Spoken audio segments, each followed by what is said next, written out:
শুভ সন্ধ্যা। এই গরমের মধ্যে এইরকম একটা শরবত বানিয়ে খেয়ে দেখুন। আমি আজকে দেখাচ্ছি খুব সহজভাবে। ড্রাই ফ্রুট নিয়ে নিলাম, আমন আর কাজু।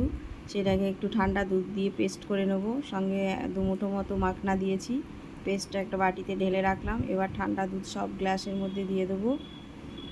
তারপরে এই ড্রাই ফ্রুটের পেস্ট 1 চামচ করে সব গ্লাসে দিয়ে দিলাম। আর সবজা সিড দেবো 1 চামচ করে, এটা আমি আগেই ভিজিয়ে রেখেছিলাম। তারপরে রুহ আফজা দিয়ে দিলাম, সেটাও 1 চামচ করে। এটা দিলে সেন্টটা একটু ভালো হয় আর কালারটাও খুব সুন্দর হয়। তারপরে দেবো উপর থেকে আইসক্রিম 2 চামচ করে।